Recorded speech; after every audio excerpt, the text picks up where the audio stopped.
podcast is powered by Audio House Dublin. So welcome to the Sold Out podcast. This is episode 31 with Dave Fogarty, aka Gingerbeard Photos. I guess I did a quick bit of research. So you yourself, you're an MMA fighter as well. Are you still actively fighting, or? I've kind of had a little hiatus for the last, I'd say, nearly 2 years now. It's just been concentrating on work, and I had a few pullouts and a few dates didn't work out and stuff. But hopefully be back in there for March or something. I want to get in there soon. I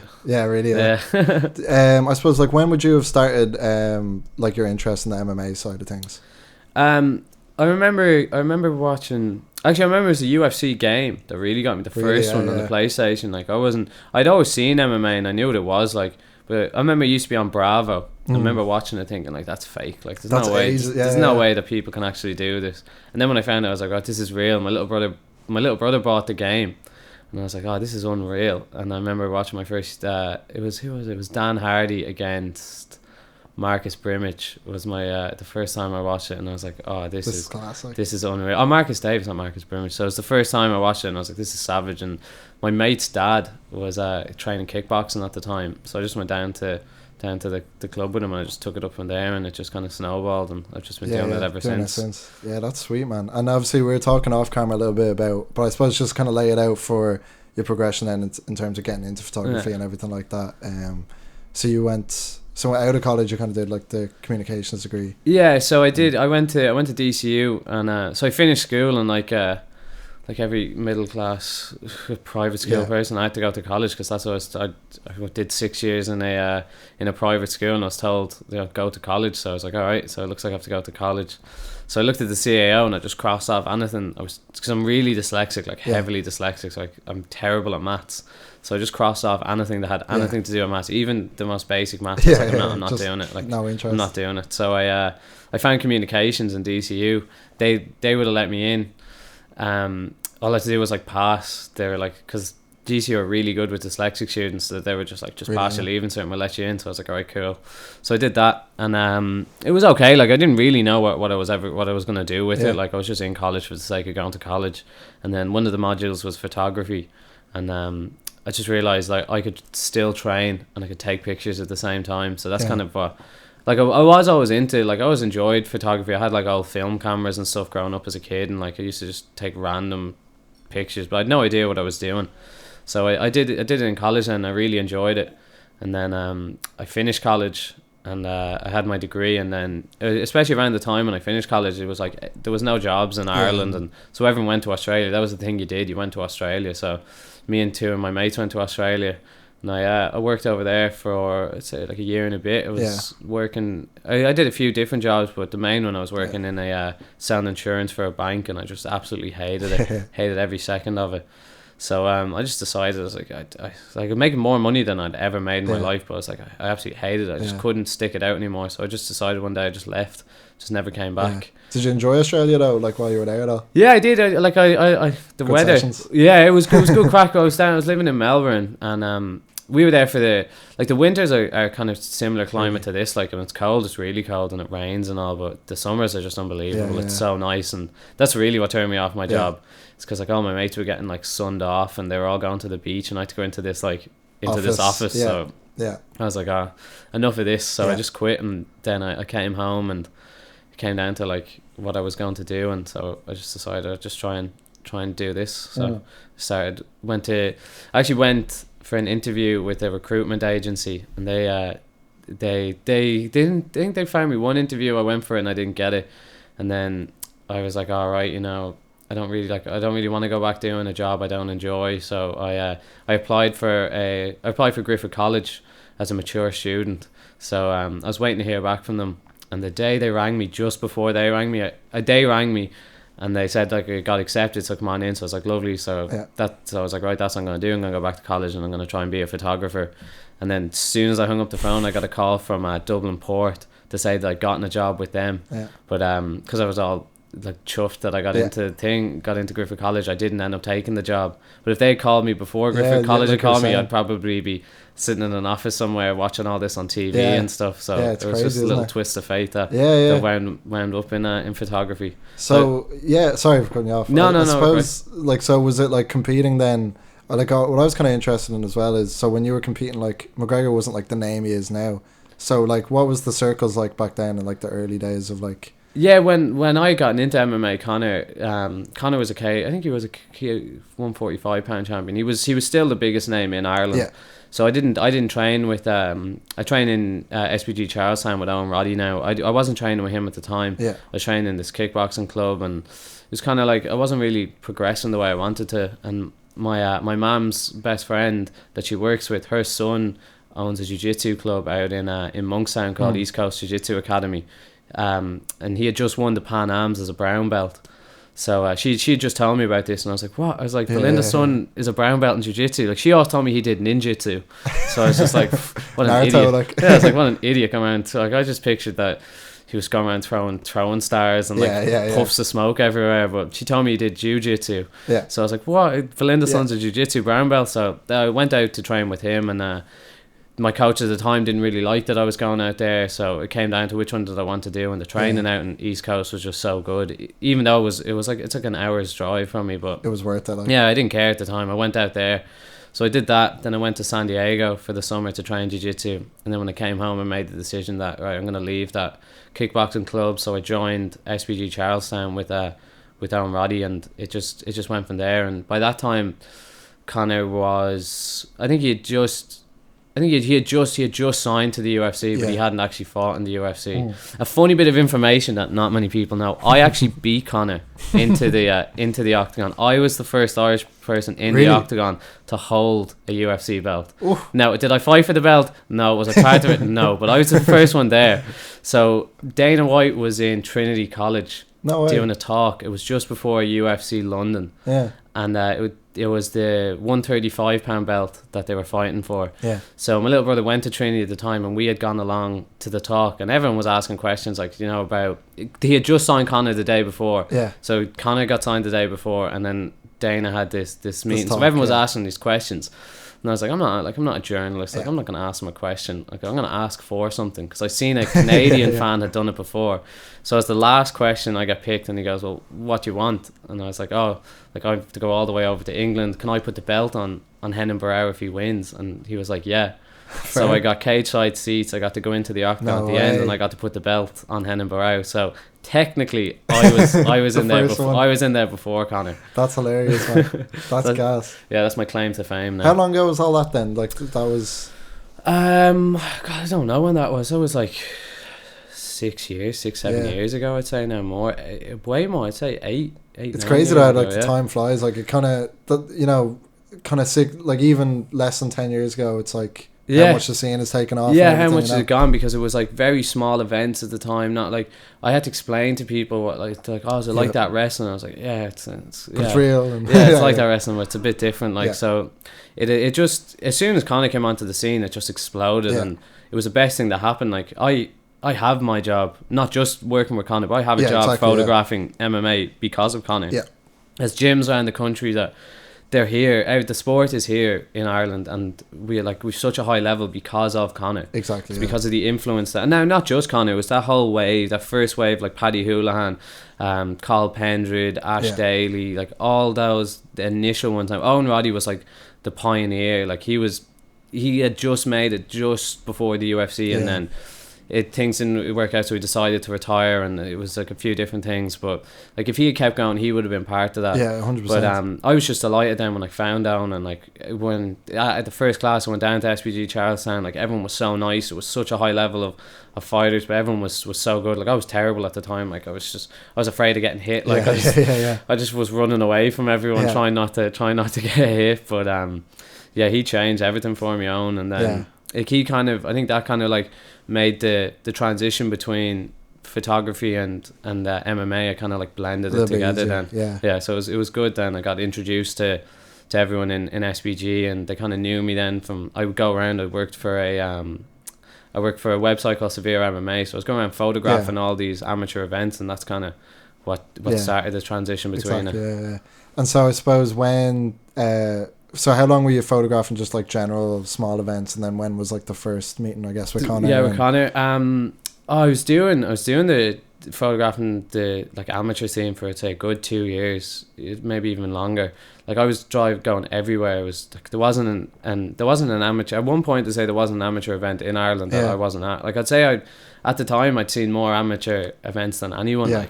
So I'd seen all these fights and I was going around like photographing all. Like now it's crazy to think, like I have pictures of like James Gallagher, who's a very big name now in Bellator. I've his amateur fights. I think I've his last amateur fight and his first pro fight. Like I've all these like people who are the next wave. Like I've all their amateur fights like lost in a hard drive in my spare room somewhere. They are there. So I was doing it for about 2 years, and then I got asked to. They were making the Notorious the movie. Yeah. So I just got asked by Sphere MMA were involved in the movie. Yeah. So they just asked me, like, will you go over? The cameraman Gavin Fitzgerald, who he was the director. He's done loads of amazing films. I think he couldn't go over. It was for the Diaz one fight. He just couldn't go over and film it. Yeah. Like I knew who Conor was, and I'd interacted with him a small bit. I don't think I'd ever actually photographed him for him. Yeah. Like I don't think he definitely didn't know who I was. Yeah. But I knew who he was, and I'd met him a small bit. So they just asked me, will you go over and film Conor, like, and for the movie? I was like, too right, I will. Like, I'd love to. So I went over and I did that, and I just I was in college at the time, so I kind of had to like make it as part of my college project. Like that's like gas, isn't it? So I was filming it, and then I just switched the settings on my camera real quick, take a few photos, and go back to filming. So I filmed that bit for the film, and then I gave him the footage, and then I used all the photographs for a college project, and then I was like, I'll just chance my arm, I'll just send them to him. And I sent them to him on Facebook Messenger. So I just sent them to him, and I didn't hear anything back for months, and so I was like, you mustn't have liked them, or maybe you didn't see him, or whatever. It was even before you could see if someone had seen your messages. Yeah, exactly. Like, that's how long it was on Facebook. I didn't even know, did he open them up? And then I was just sitting at home one day on my couch, and I was about to go to bed, and my phone just went off, and it was a Facebook Messenger. And you have the notifications, it just comes up Conor McGregor.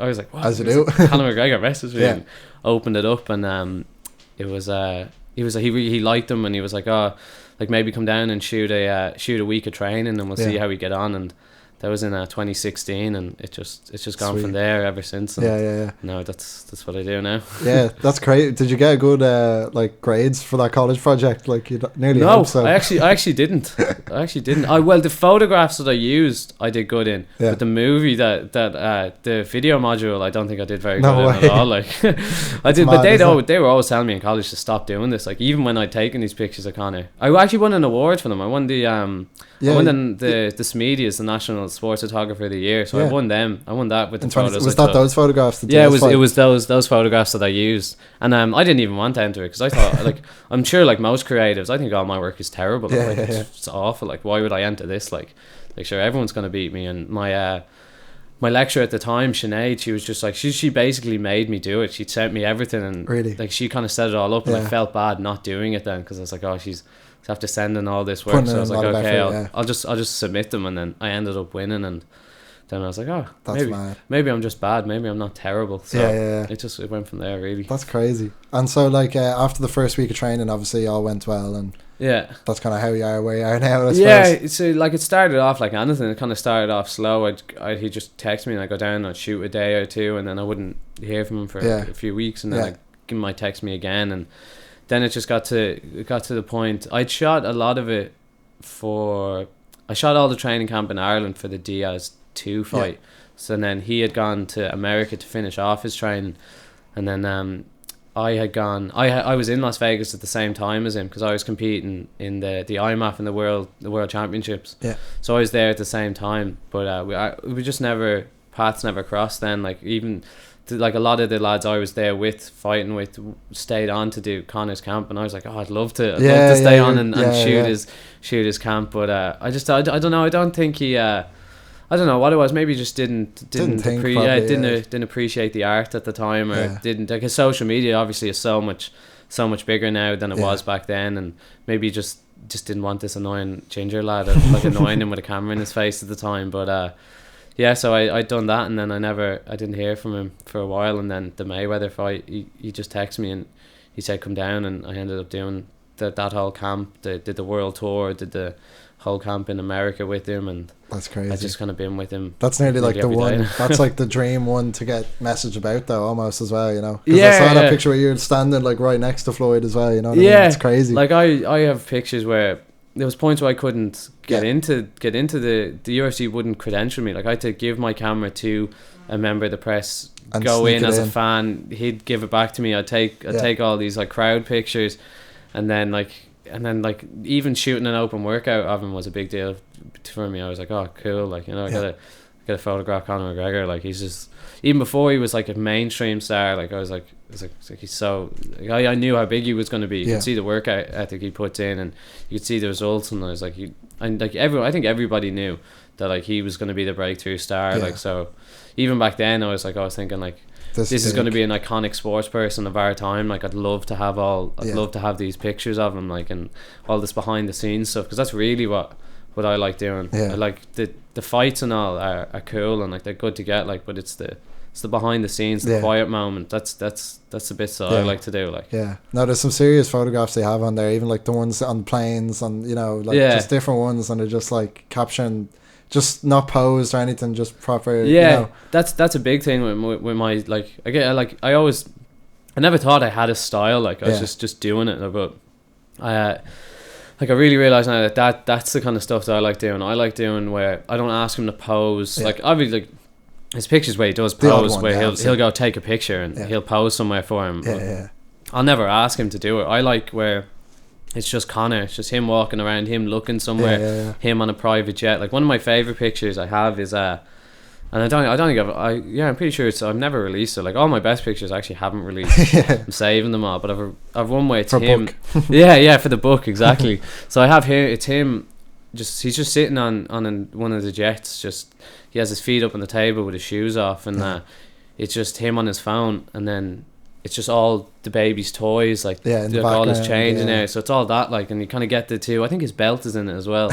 So really, it's like the two sides of it. It's just like athlete, but then like I like to humanize him. You know, like I want people to see that he is just. He's still just this guy from Crumlin. Like he's made all this money and he's this huge superstar, but when he turns off and, you know, he's with his family, that's who he's with. He's with his family, and he's still this like down to earth like family man, and that's the bits that I want to show of him. Like, no, that's sweet, like, because it is, you only get one narrative obviously in the mainstream press and everything like that as well. So I think that's why a lot of people have probably gravitate towards your photos as well, is like you're seeing just him walking around, and obviously like, you know, the suits and the, you know, you get a bit of that as well. You get his personality, but when you see all the pictures together, you kind of get the bigger picture. Like that's definitely part of him as well. Like people always ask me, like, oh, what's he really like? And he's just like that. He's just the same. Like he doesn't turn like anything. You turn it on a bit. Like, you know, you're in front of a crowd. Everyone obviously does it. They like it, but you can't fake that kind of charisma he has. Like you either have it or you don't.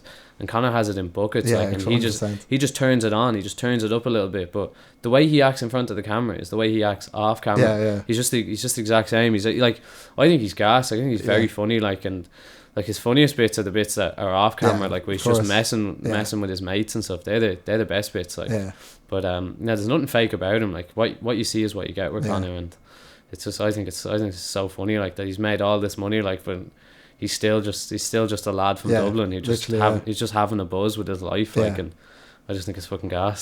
So when you were on that world tour, did you have any highlights even in the travel and everything like that, like, or just little surreal little moments, like? Well, that was the first time. The world tour was the first time I was on a private jet, like. So what was that like? I remember the first day I was like, this is unreal. This is the best thing ever, and they told me to stop doing this. Like I was like showing them now, like. But probably my highlight was when Floyd like kind of told me to take a picture. Like, now I kind of shit the bed a bit, like, because like I didn't really know what to do. Like I should have just turned around and taken a picture of Conor, like, but I was like so I didn't know what to do. But I got a cool. You wouldn't take a picture of Floyd? Yeah, so Floyd, it was in Brooklyn. Actually, it was in Brooklyn, so I could see him walking. Like even for the world tour, I was like, right, I'm gonna make a book out of this. Like, so I had to get everything. Like, so I was taking pictures of Floyd. Conor was sitting down on the chair, and Floyd was doing his little routine where he's walking around shouting with all the money, and he walked towards me, and like I was like, I could see him, he was gonna turn and walk towards me, so I was like, oh, if I go down low and I like look up, I'll get this cool portrait of him. So I went down and I did it, and he looked down and he made eye contact with the camera, and he seen me and he goes, yeah, he's like, take a picture of greatness. So I like just put the camera down then, because obviously I'm Conor's guy, like I'm Conor's photographer, so I was like, I can't be seen. Like it would have been a class photo because he would have posed and all for it, but that's so I stopped and I turned around and I was like no, I'm not gonna take a picture, because I could see Conor looking at me to see like, oh, what's he gonna do, like. So I was like looking at Conor, and then I was like, just like, no, I won't. So then he like, if he came, like Floyd could have double legged him in 2 seconds, like, little ankle pick, and Floyd is on his back. But that was probably there was loads of little highlights. It's only when I look back then, like, I look at all the little cool bits, like living in the house and seeing him train every day and seeing the amount of work he put in for that fight. Was like, they were the highlights, like just surreal moments where you're sitting there and you're like, this is madness, like this is my life now, I'm getting paid to do this, like this is crazy. Like, so. Were you ever kind of scared, even like to some bits as well? I think it might have been one of the press conferences, something, even the crowds, like, were you ever nervous just in terms of standing up in front of all them people as well? No, I don't even, like, I ruined the broadcast for one of the for one of the press conferences. Like, I don't even think about people or see people. All I think of is the photo. I just got to get the shots, like, like, all I'm thinking about is composition and my settings and how am I going to do it and what will this look like, do I want the crowd in this one, like, for the face off. And I always see, like, I have, like, obviously, like, anyone who does stuff, I have a lot of, like, people I look up to in the industry. So, like, Pete Souza, who he does Barack Obama's photos, like, and people like Paul Reich, who is this amazing German photographer. They always talk about wherever all the photographers are, you should be somewhere else, because they've already gotten those shots. Now, sometimes I have to stay with them because I know Conor wants this shot. It's not all about me, and it's not all about this artistic vision I have. I'm doing a job and I'm doing a service for him, and he's my biggest critic. Like, as long as he's happy with the photos, I'm happy, and if he's not happy with them, I'm not happy with them. So a few times I'll go where everyone else is, but I could see that I'd already gotten Conor and Floyd facing off. So I was like, I already have this shot, and everyone was looking this way. So I was like, if I go around this way, I'll get all the photographers doing it, and I'll get Conor on this side. So I went round and I was doing it, and I didn't think anything of it. Like, I totally forgot that behind me was the TV cameras. So I'm blocking the face-off shot for the whole thing, and I just got, and I never look on Twitter because I hate Twitter. But I just remember clicking on Twitter afterwards, and my whole timeline was just like people giving out about me, and people were kind enough to rat me out and say who I was, and like, so they were like, "Oh, you've ruined the face-off," and all, but I didn't care. I got a legal shot. That's all I cared about. Did you ever get in trouble or anything, or like, can we say? Or no, I never get in trouble. I just act like I'm meant to be there. I just walk around and just with an air of confidence about me that I just put on, and just like act like I'm meant to be there, and people just assume, oh, he's meant to be here. Like, exactly. As soon as you start looking intimidating, like, oh, people are like, oh, maybe he's not meant to be here. So I just stroll around, like I'm getting into places I'm definitely not meant to be. Like, so if I'm just walking around, if I just like, I have my camera with a big lens on it, so people go, oh, he must be important. So look at him with his big camera and look how confident he is. And then I get there, I'm like, oh, what's going on? They'll just snap away. I'm just so focused on getting photographs that, like, if you ever, like, people always, they're like, oh, what was it like? And I was like, I don't know. It's like, it's really tired. I just run around, just sprinting around everywhere, trying to get as many shots from as many different angles as I can. Like, and how long were some of those days in terms of, like, if you're going to press conference and then maybe traveling? Some of them, like, for the press conference, like, the people ask me, like, how much do I work, or like, what's my average day? I don't really have an even the press conferences, there is no average day. One day, if he's feeling it, I could photograph him before and getting dressed, getting ready. You could go out shopping, could go out with him, do that. Then the press conferences, then afterwards we could do something. It's just literally anything. It's just depending on the day. Is he going for dinner? Does he want photographs? Is he going shopping? Does he want photographs of that? Is he going for dinner? Does he want photographs of that? Like, so it can literally be anything. Like, so there is no really average day, even for those, even for the camps. There's no average day for anything.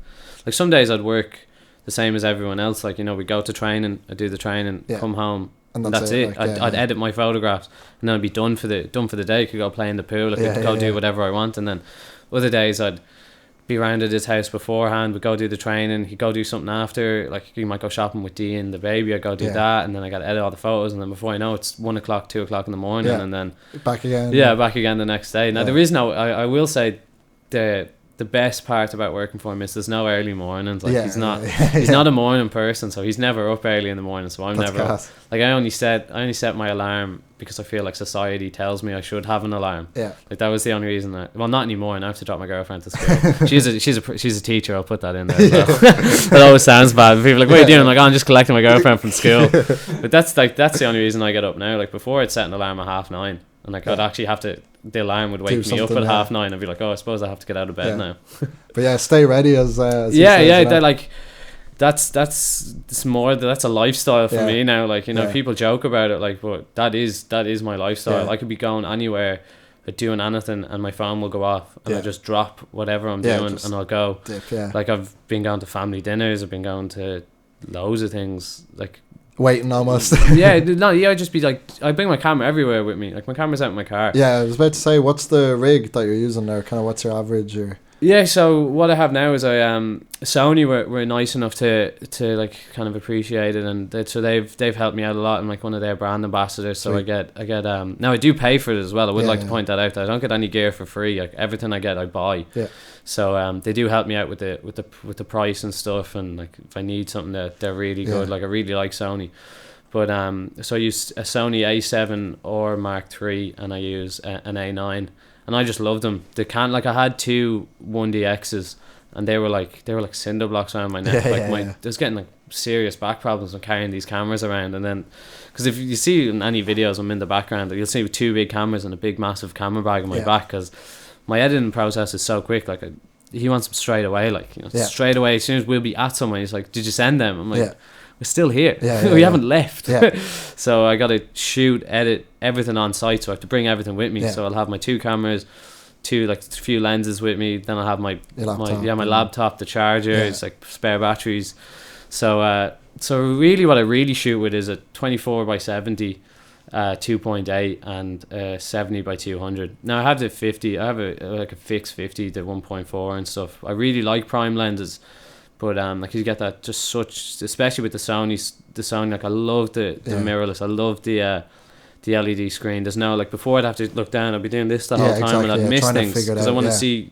I have to see, is it right? Like it's the lighting and all, especially in where it's changing so much. But with the Sony, it's just all that LED or LCD. Sorry.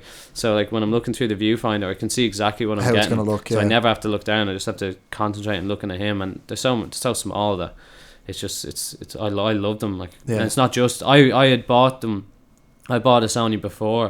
They had like brought me on, so I knew I was always going to switch to Sony. But then when we approached them and they were interested, I was like, "Love, this is the perfect match," because like I want to use, like, I even said to them, I was like, "Look, like I want to use your stuff. Like I prefer to use it. I prefer it to the Canon." Like, and I'd spent like all my savings. I spent like my I don't even want to add up how much money I'd spent on Canon, but. Now they gave me a really good deal when I was selling it, but still I was like, I spent all this money, like all my savings on Canon gear that I had to get rid of to move to Sony, but it was worth it. I love it, and I really think you can see the difference in my work from when I've moved from Canon over to Sony. It's much more.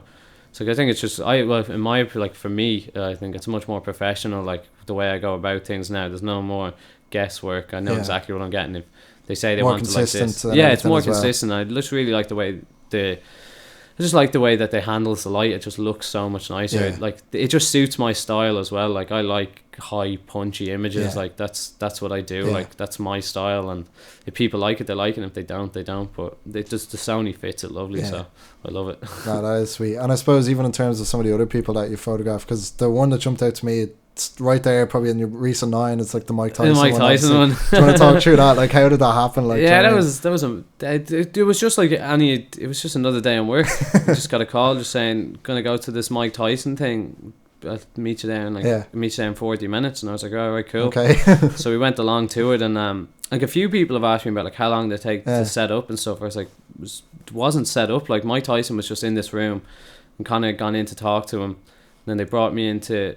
So they were talking, and then we came in to shoot it, and same thing as everything, like you have to see these two iconic people. So I don't know, like, should I take pictures of Conor, should I take pictures of Mike, should I take pictures of the both of them? Like, how do I can't go wide because there's so many people in the thing, and I don't just include what's being passed around. So I just seen Mike taking a blow of it, so I was just like, it's Mike Tyson. Like, it's shit, madness, it's Mike like. Tyson. So I just went up, and I knew what I wanted it to look like. Yeah. So it's like I went down low, and like luckily Mike was in a good mood, so he kind of looked at it, and he played along for a bit, took a big blow of it, and just got the smoke just as it came out, and I took it, moved on. Didn't think about it. I was in the room for, I'd say I went through it, like I'd say I've like 60, 70 shots from the room, but they're like, I'm just like shooting a bit of everything. So it wasn't planned. There was nothing. I didn't even realize what I had until I got home, and I was sitting in bed, and I just editing all the shots, and my girlfriend was there, and I was just like looking at it. I was like, look at this. I was like, picture, look at Mike Tyson smoking a blunt. Like, it's mad. Like, it's such crazy. a picture. Like, and it does look like you set it up. It does look like a proper portrait. Like, it was white background. It worked out perfect because everyone cleared out, because before that there was all this management and all behind it, and I think, I can't remember, they went to go get some. They went to move my car. That's what it was. My car was blocking the entrance. So I gave someone my keys, and as they turned around, he was just there, and it was just perfect. So I just snapped it straight away, and I got it. Now it's like one of my, and like it's tattooed on someone now. Like within a week, someone had wrote to me from the Heartbreak Social Club. Oh, I can't remember his name. It's Ryan something. I can't remember his second name, but he works out of the Heartbreak Social Club. They messaged me and like, can we use this for a tattoo? And I was like, of course. I was like, yeah, of course. Like, because that's my first one of my, because like loads of people have Conor tattoos in them, or have his tattoos and stuff, but none of them are actually any of my photographs. None of them are my images. So I just see him, just like, oh, it's a Conor McGregor tattoo, cool. Like, like it's whatever. Decent, like, I wouldn't get it, but like, cool. But and then to see someone has like my photograph, I'm just like, that's insane. That was one of the moments that I was just like, I sat back and I was like, whoa, this is crazy. Like, someone has one of my photographs tattooed on them forever. I was like, that's such a big move. Like, it's such a shot though. It honestly is, like, and of all ones to have, like, I know. I wanted to get it tattooed on me, not gonna lie. When I seen it, I was like, I'm gonna get that tattooed on me. And it was my girlfriend who put me off, and she goes, you're not getting it. And I was like, why? I want to get it. She goes, because I'm not telling people. When someone goes, which one's your boyfriend? That's him over there. Which one? The one with the Mike Tyson tattoo. And I went, probably fair enough. I was like, good point. Probably fair enough. But whoever has it, I actually met the guy who had it, and fair play to him, and thank you very much, and really appreciate it, and it's done really well. So I hope you're enjoying it. Hope your ma doesn't hate you for it. Or your girlfriend, like. Or your girlfriend, like my girlfriend. But listen, that's it. And then the Drake one as well. I was just like, that's such a sweet photo. Him with the Irish flag. I had that in my back pocket for ages. I had taken that. So that was taken at the weigh-ins when we met Drake both on the world tour, and then I think him and Conor are like quite friendly, and he's supportive of Conor. So we came back to meet him, and then I just seen him as we were walking, and I turned around and I could see him walking. He just put the flag out. It was again like, I didn't even like obviously he has no idea who I am. So even though he follows me on Instagram though, I would like to point that out. No way. But I turned around and I just seen him with the flag, and I was like, oh, that's class. So I took it, and then I don't know why I didn't post it. I had it sitting for ages. And I was like, I really should post that Drake photo. So I had to do little things, like I had to clean it up a little bit.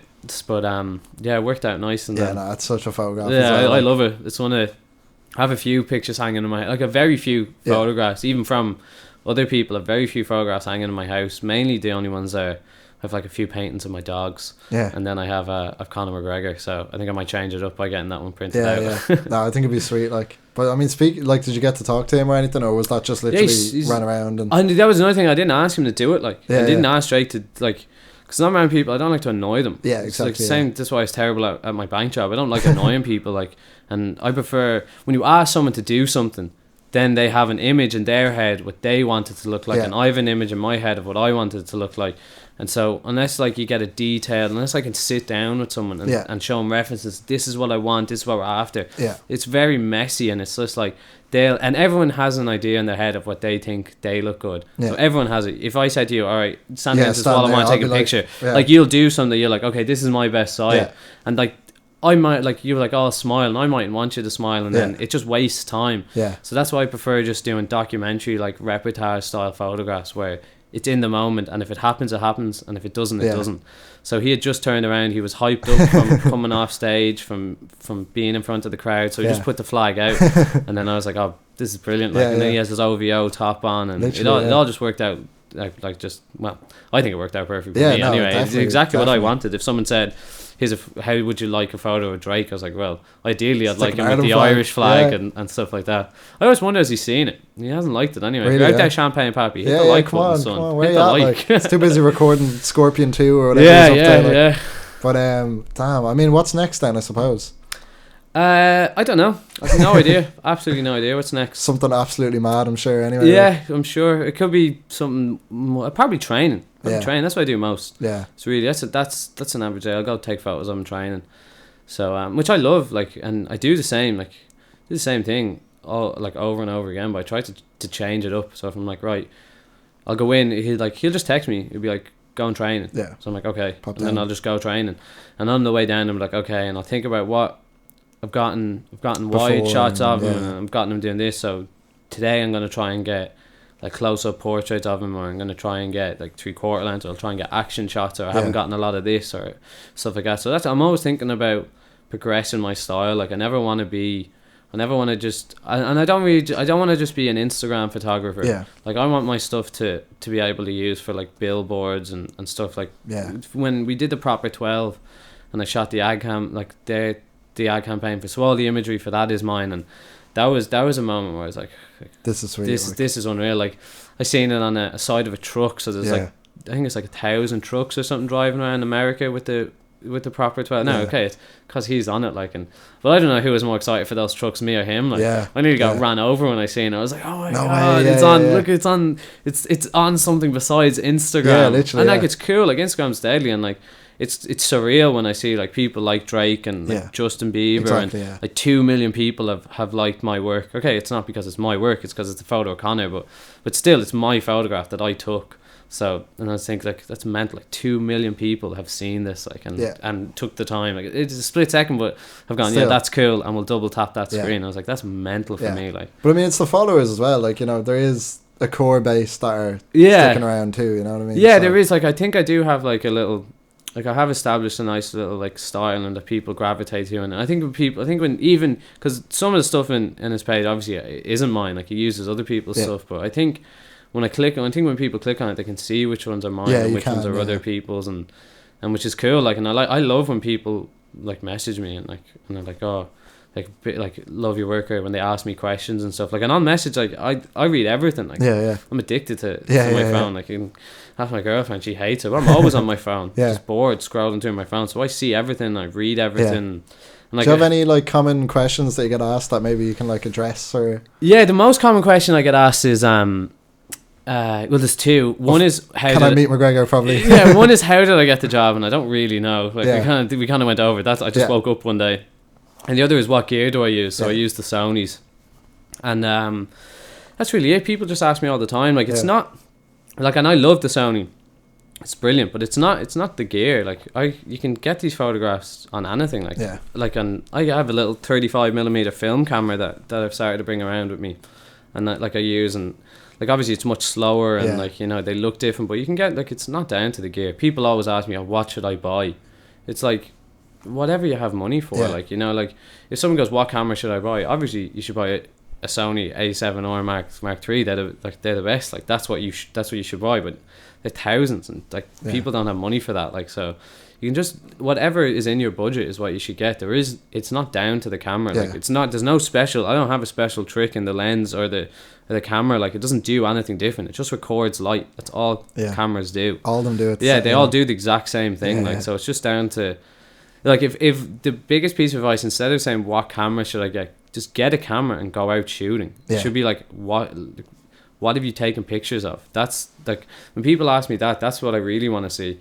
Is if you're asking me of something, like, send me some of your work. I want to see it. Like, because like if you expect to start off and just photograph, like if you're into music and you think you're going to shoot like Beyonce or Jay-Z or something, it's just not going to happen. Like, shoot something with Wigwam first, or whatever. Start off, and even like for the music, like I'm nobody in the Irish music scene. Like, you know, nobody knows who I am, but I love it. I love doing it. Like, I've shot the we skipped over even Migos and Post Malone and everything. Yeah, like they were like it's kind of contradictory to what I said, but they're actually the first act that I shot. Really, but like I had just as much fun, probably even more fun. I shot Migos and Post Malone.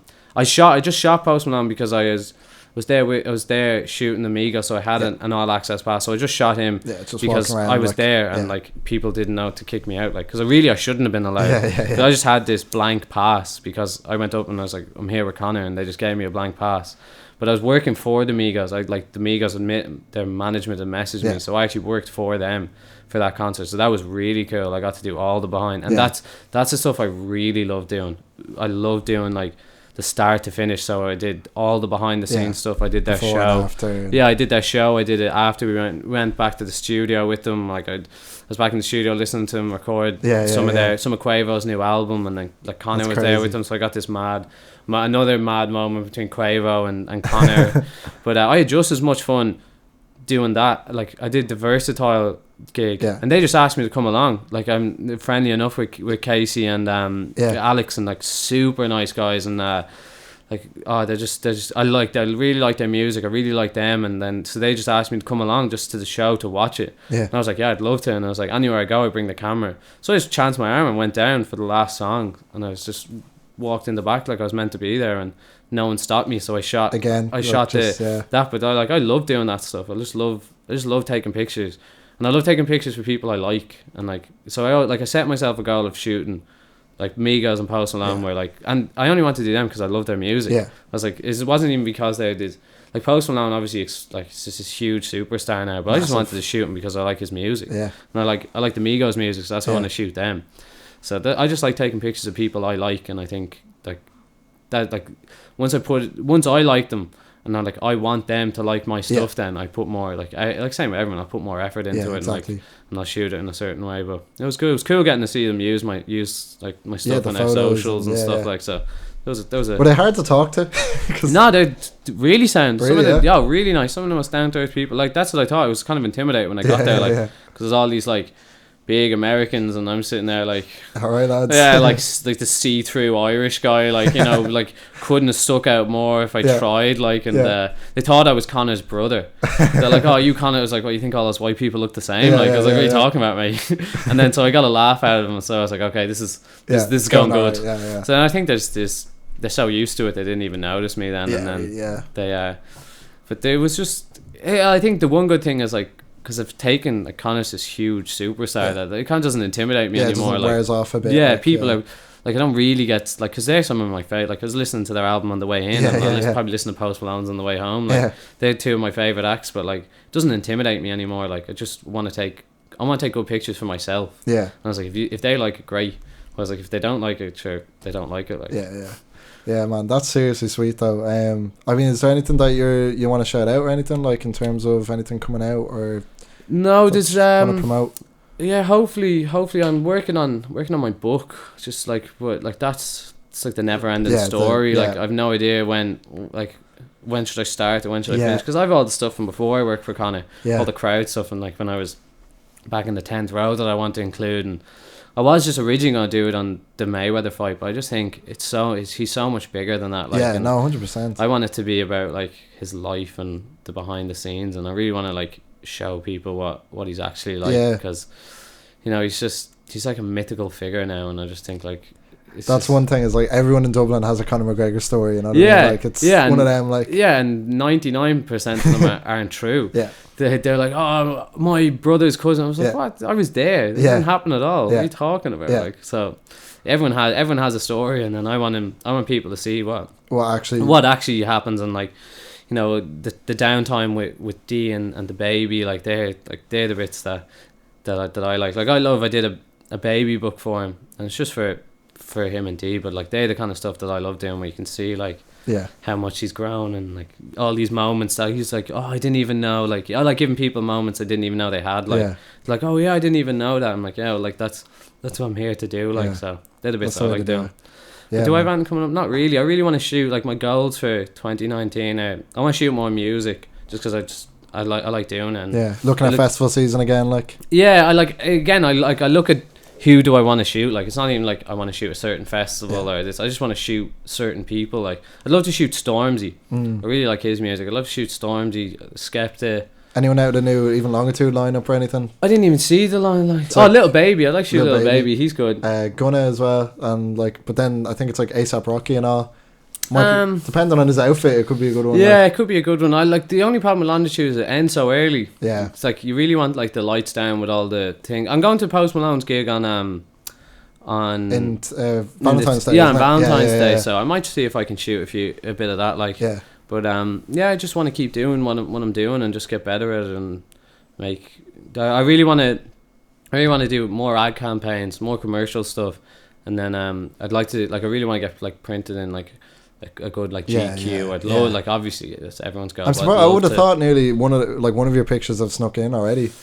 Maybe they do. People see my photos all the time. I see them in loads of stuff. And, like, little things here and there. That's my photograph. I don't ever remember license and that. Yeah, that's what I was really need to get on top of that, but I don't really care. Does that ever happen with, say, like that Mike Tyson photo? Would you ever get like were you almost scared because he is smoking? You know, like would he ever DM you and be like, "Oh no," like?